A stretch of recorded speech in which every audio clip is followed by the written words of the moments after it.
আসসালামু আলাইকুম, সবাই কেমন আছেন? আশা করি সবাই ভালো আছেন। আমি আজকে আপনাদেরকে একটা ডিমের রেসিপি দেখাবো। এখানে পেঁয়াজ, রসুন, আদা, কাঁচামরিচ একটু পানি দিয়ে সিদ্ধ করে নেব।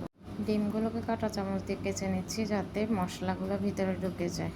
আমি এখানে তেলের সাথে কিছু ঘিও দিয়ে দিলাম, গরম মশলা দিয়ে দিলাম, এলাচি, দারচিনি, তেজপাতা, আর যে গ্রেভিটা রেডি করছিলাম ওইটা পেস্ট করে এখানে দিয়ে দিলাম।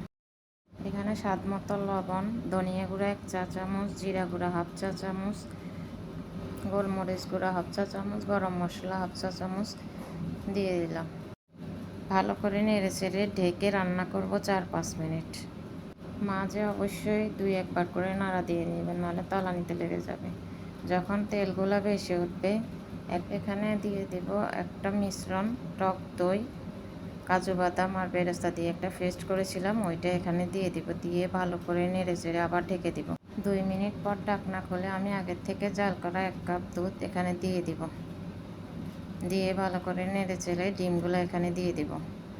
দিয়ে ভালো করে নেড়ে চেড়ে ঢাকনা দিয়ে ডিমগুলোকে আমি 5 মিনিটের মতো রান্না করে নিই। 5 মিনিট পরে 1 চামচ ঘি, একটু গরম মশলা, বেরেস্তার 1 চামচ কেওড়া জল দিয়ে দিব। ক্রিমি ফ্লেভার আনার জন্য আমি এখানে একটু ফ্রেশ ক্রিম দিয়ে দিয়েছি।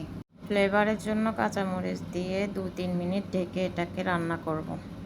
আমার ভিডিওটি যদি আপনাদের ভালো লাগে অবশ্যই একটা লাইক, কমেন্ট, শেয়ার করে দিবেন। সবাই ভালো থাকবেন। আল্লাহ হাফেজ।